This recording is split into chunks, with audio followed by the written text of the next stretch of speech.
E se eu te dissesse que uma jovem estrangeira foi levada contra sua vontade para um ritual secreto na profundeza da Amazônia? E o que o poderoso cacique fez diante de todos os guerreiros da tribo deixou até os mais velhos em estado de choque. O que aconteceu naquela noite transformou para sempre não apenas a vida daquela mulher, mas todo o destino de um povo. Será que tradições centenárias podem ser quebradas por um único gesto de coragem? Escreve aí nos comentários de qual cidade você está assistindo. E se você acredita que em toda história existe um lado bonito, se inscreve no canal e ativa o sininho. Porque o que você vai ver agora vai te emocionar de um jeito que você não imagina. O tambor ressoava forte, marcando cada batida como o coração acelerado de Sophie. Seu corpo tremia enquanto era conduzida entre tochas flamejantes por um caminho de terra batida que levava ao centro da aldeia Caruá. A jovem antropóloga de 26 anos nunca imaginou que sua expedição de pesquisa terminaria assim, com seu rosto pintado de vermelho e preto, vestida com trajes cerimoniais e sendo levada por duas mulheres de expressões severas em direção a um destino que ela começava a temer. Era o terceiro mês de Sophie na Amazônia brasileira. Graduada pela Universidade de Oxford, ela havia chegado cheia de ideais e teorias sobre preservação cultural. Suas anotações minuciosas sobre os rituais Caruá logo ganharam a admiração do professor Mendes, seu orientador que permanecia na base de pesquisa, a 2 dias de canoa dali. Você tem o dom de ganhar confiança dos nativos, ele sempre dizia. Mas naquela noite, enquanto o tambor ecoava cada vez mais alto, Sophie duvidava se aquela confiança havia sido real ou apenas uma armadilha elaborada. A aldeia estava transformada. Centenas de pequenas fogueiras iluminavam as cabanas dispostas em círculo. Crianças, normalmente brincalhonas com Sophie, agora observavam com olhos arregalados e distantes. Os homens, pintados para a guerra com traços geométricos precisos, formavam um corredor humano até a cabana central, a maior de todas, onde residia Kaori, o jovem cacique que havia assumido a liderança após a morte de seu pai, apenas um mês antes da chegada de Sophie. Anuvakuti Kanei, murmurou uma das mulheres que a conduzia. Sophie conhecia o suficiente da língua para entender, é uma honra.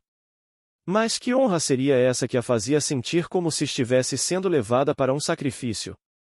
Tudo começara naquela manhã, quando Naya, a anciã que sempre fora gentil com Sophie, entrou em sua cabana antes mesmo do sol nascer. Com gestos solenes, explicou que Sophie havia sido escolhida para participar do ritual sagrado de Mavazu, que Sophie interpretou como uma cerimônia de agradecimento à terra. A antropóloga ficou extasiada com a oportunidade de presenciar algo tão raro, algo que nenhum estrangeiro jamais havia documentado. Mas as horas seguintes foram desconcertantes. Sophie foi banhada em óleos aromáticos extraídos de plantas que ela nunca havia visto em seus estudos. Suas roupas ocidentais foram substituídas por um traje ritual feito de fibras naturais tingidas com pigmentos vibrantes. Seu corpo foi decorado com símbolos que ela não reconhecia, diferentes dos padrões que já havia catalogado em suas pesquisas. Isto não é Mavazu, ela tentou dizer em seu português acadêmico, misturado com palavras Caruá. Mas as mulheres apenas sorriam, como se Sophie contasse uma piada que apenas elas entendiam. A verdade só começou a se revelar quando, durante a preparação, Sophie viu reflexos de seu rosto pintado nas águas de uma bacia. O padrão era idêntico ao que havia visto semanas antes, quando uma jovem Caruá se casou com um guerreiro de alto status. Um frio percorreu sua espinha. Não era um ritual de agradecimento, era um ritual de casamento. E agora, enquanto caminhava em direção ao centro da aldeia, suas suspeitas se confirmavam. Na frente da grande cabana cerimonial, sentado em um trono de madeira esculpida e enfeitado com penas coloridas de arara, estava Kaori. Aos 32 anos, o cacique era uma figura imponente. Alto para os padrões de seu povo, com ombros largos e uma presença que comandava respeito. Seus olhos negros e penetrantes observavam a aproximação de Sophie com uma expressão que ela não conseguia decifrar. A música parou abruptamente quando Sophie foi posicionada diante do cacique. O silêncio que se seguiu foi tão denso que ela podia ouvir o crepitar das chamas e sua própria respiração acelerada.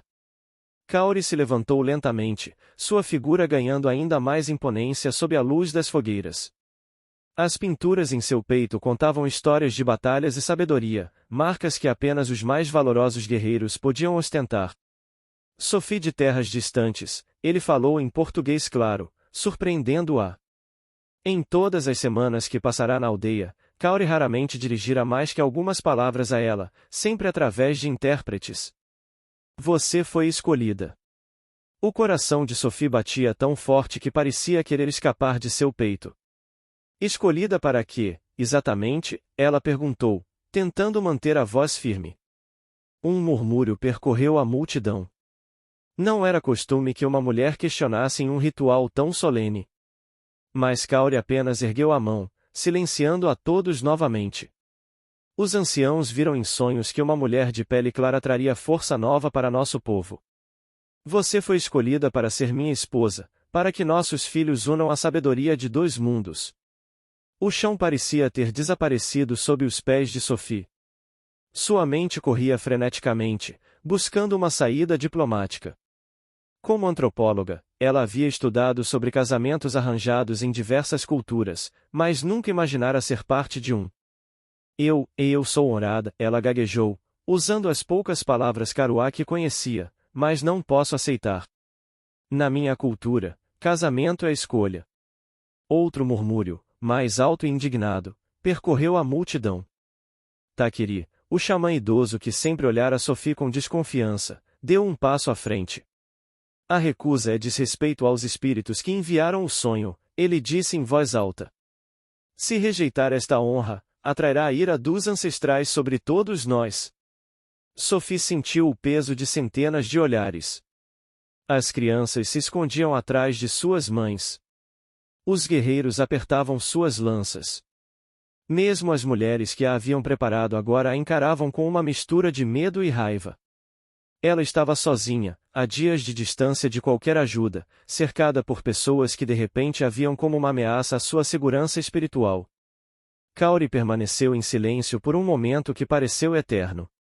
Então, para surpresa de todos, desceu os 3 degraus que o separavam de Sophie. Ficou diante dela, tão próximo que Sophie podia sentir o calor de seu corpo e ver as pequenas cicatrizes de iniciação em seu rosto. É verdade o que diz o xamã? Ele perguntou em voz baixa, apenas para que ela ouvisse. Você despreza nosso povo e nossos costumes? Sophie respirou fundo.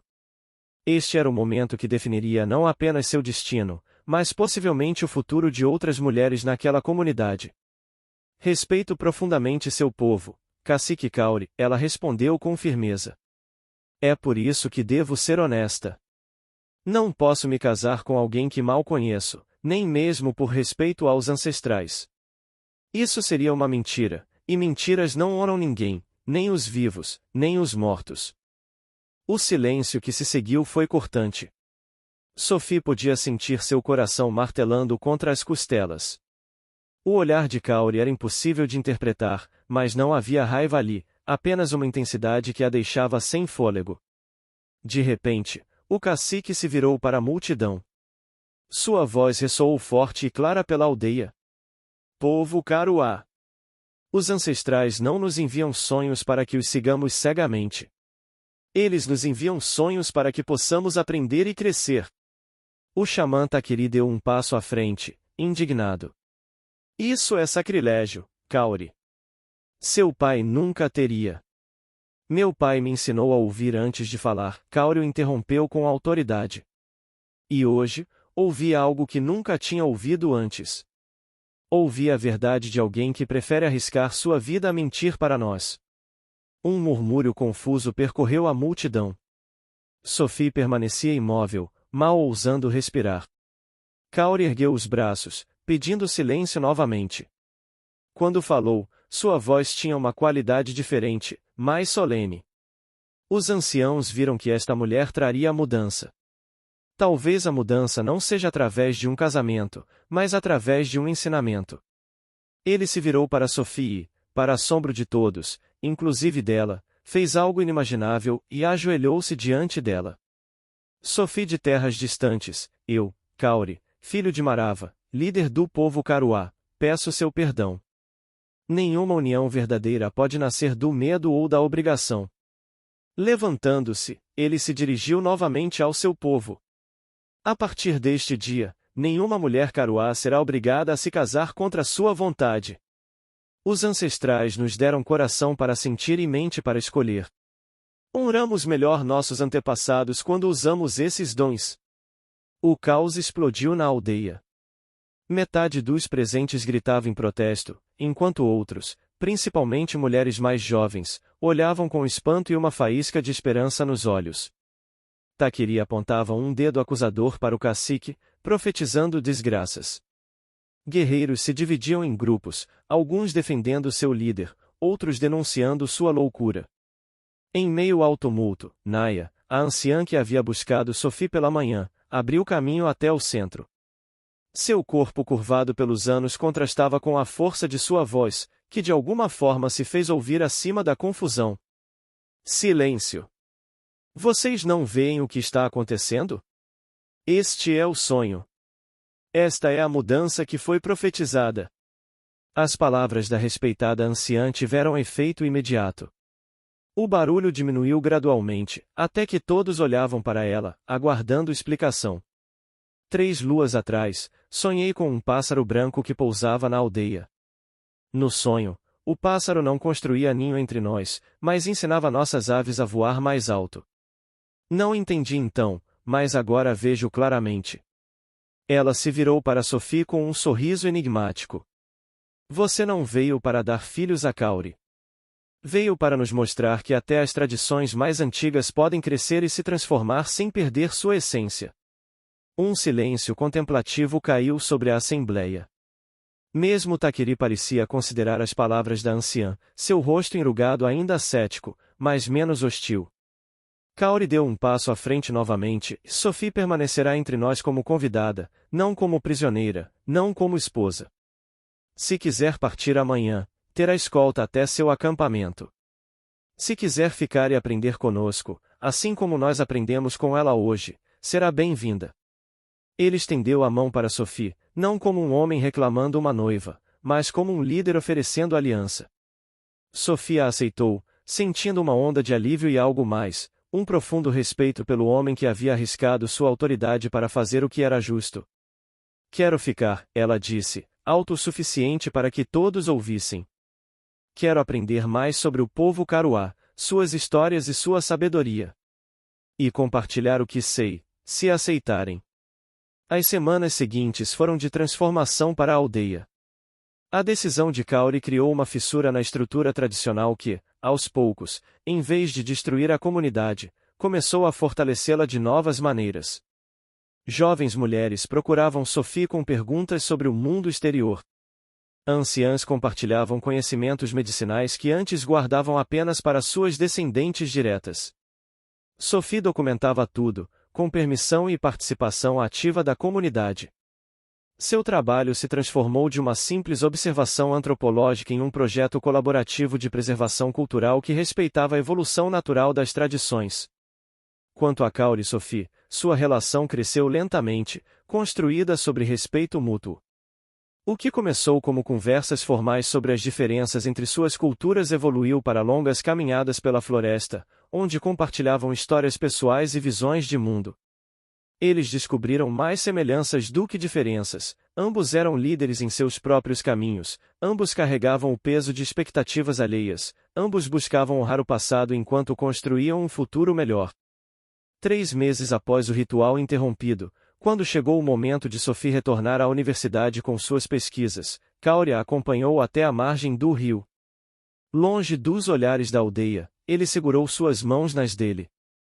Nossa tradição diz que quando 2 rios se encontram, mesmo que depois sigam caminhos diferentes, suas águas ficam para sempre misturadas, ele disse suavemente. Sophie sorriu, emocionada com a poesia da metáfora. Na minha cultura, dizemos que as pessoas que estão destinadas a se encontrar estão conectadas por um fio invisível que pode se esticar ou emaranhar, mas nunca se romper. Kaori tocou o colar que havia dado a ela, uma simples corrente com um pequeno cristal de quartzo encontrado nas montanhas sagradas. Então nosso fio permanecerá, mesmo quando os rios seguirem seus caminhos. Voltarei, Sophie prometeu. Há muito mais a aprender. E muito mais a compartilhar. E quando voltar, Kaori respondeu com um brilho nos olhos, talvez eu lhe pergunte novamente se aceitaria ser minha esposa. Não porque os ancestrais ordenaram, mas porque meu coração escolheu. Sophie sorriu, nem aceitando nem recusando, mas reconhecendo a beleza da proposta, uma que nascerá da liberdade, não da obrigação. Quando esse dia chegar, responderei com a verdade do meu coração. É a única resposta digna de um homem que teve a coragem de mudar o destino de seu povo. Na manhã seguinte, quando o barco de Sophie partiu rio abaixo, toda a aldeia estava na margem para se despedir. As crianças acenavam, as mulheres erguiam as mãos em bênção, e até mesmo o velho xamã Taquiri havia aparecido, seu rosto ainda severo, mas com um leve aceno de reconhecimento. Na proa da embarcação, Sophie olhou para trás uma última vez. Kaori permanecia imóvel, uma figura solitária e majestosa contra o verde da floresta. Naquele momento, ela entendeu que algumas das maiores transformações começam não com grandes revoluções, mas com um único ato de coragem, a coragem de questionar até mesmo as tradições mais arraigadas quando elas já não servem ao bem maior. O barco dobrou uma curva do rio, e a aldeia desapareceu de vista. Mas Sophie sabia que tanto ela quanto os Karuá nunca mais seriam os mesmos. Às vezes, um encontro entre mundos diferentes não resulta em conquista ou submissão, mas em uma dança delicada de respeito mútuo que enriquece a ambos. E nessa dança, todos podem encontrar sua própria voz, seu próprio caminho, sua própria verdade. Naquela noite, acampada às margens do rio, Sophie escreveu em seu diário: "E vim para estudar uma cultura e acabei testemunhando o nascimento de algo novo. Não sei se voltarei como pesquisadora, como amiga ou como algo mais. Só sei que, quando as tradições encontram a liberdade individual, algo profundamente humano acontece, algo que transcende fronteiras e fala a todas as culturas. Talvez seja isso que estamos todos procurando, no fim das contas, não a preservação rígida do passado, nem o abandono impensado dele, mas a sabedoria para saber o que manter e o que deixar ir, e a coragem para fazer a diferença."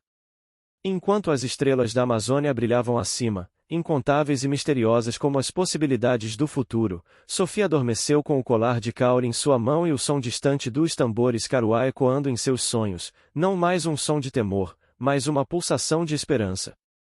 A esperança de um mundo onde tradição e escolha não são inimigos, mas parceiros em uma dança contínua que nos torna mais humanos, mais sábios e mais livres.